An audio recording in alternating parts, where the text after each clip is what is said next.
tahu macam mana perasaan aku sakit. Sakitnya perasaan aku ni. Siapa yang tahu? Siapa tahu? A few moments later.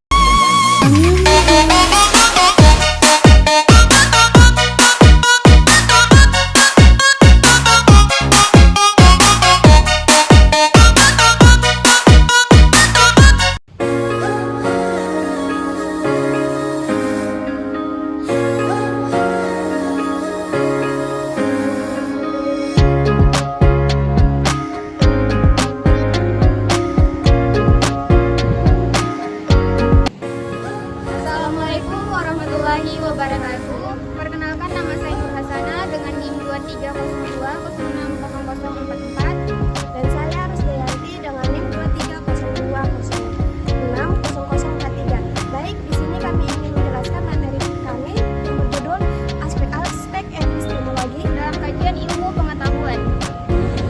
Pengertian epistemologi. Epistemologi adalah cabang filsafat yang membahas teori pengetahuan termasuk bagaimana pengetahuan diperoleh, sumber-sumber pengetahuan, dan validitasnya.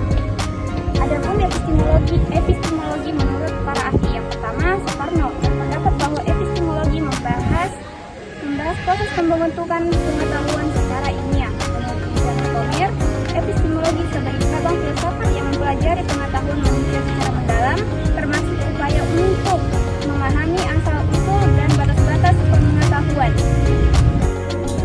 Aspek-aspek epistemologi dalam ilmu pengetahuan. A. Sumber pengetahuan atau empirisme dan rasionalisme.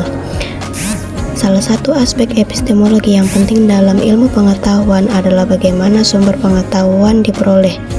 Dalam filsafat ilmu, ada dua aliran utama terkait sumber pengetahuan, yaitu empirisme dan rasionalisme. Yang pertama, empirisme menyatakan bahwa pengetahuan berasal dari pengalaman, pengamatan, dan eksperimen. Ini sangat penting dalam ilmu pengetahuan modern karena pengetahuan ilmiah harus dapat diuji secara empiris. Yang kedua, rasionalisme. Di sisi lain, penekanan bahwa pengetahuan bisa diperoleh melalui penalaran dan logika. Bagian B. Justifikasi pengetahuan. Pengetahuan ilmiah memerlukan justifikasi atau pembenaran. Artinya, setiap klaim pengetahuan harus didukung oleh bukti atau alasan yang kuat agar dapat diterima sebagai pengetahuan yang sah.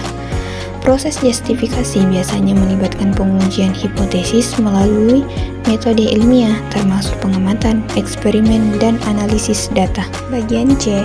Kriteria kebenaran. Kebenaran adalah salah satu aspek epistemologi yang paling mendasar dalam ilmu pengetahuan. Terdapat beberapa teori kebenaran yang mendasari cara pandang ilmuwan terhadap kebenaran dalam pengetahuan ilmiah. Di antaranya, yang pertama, teori korespondensi. Kebenaran adalah kesesuaian antara proporsi dan realitas. Yang kedua, teori koherensi.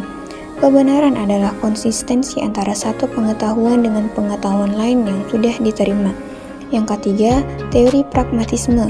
Dalam teori ini, kebenaran diukur berdasarkan kegunaan atau efek praktis dari pengetahuan tersebut.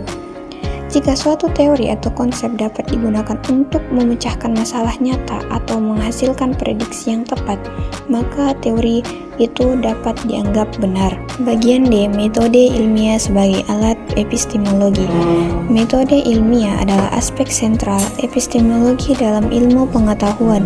Ini mencakup serangkaian prosedur yang digunakan untuk memperoleh, menguji, dan membenarkan pengetahuan. Dalam epistemologi, metode ilmiah melibatkan beberapa tahap seperti: pertama, observasi; kedua, hipotesis; ketiga, eksperimen; keempat, analisis data; dan kelima, kesimpulan. Bagian E. Epistemologi juga mengakui bahwa ada batasan dalam pengetahuan manusia. Tidak semua hal dapat diketahui atau dipahami melalui metode ilmiah.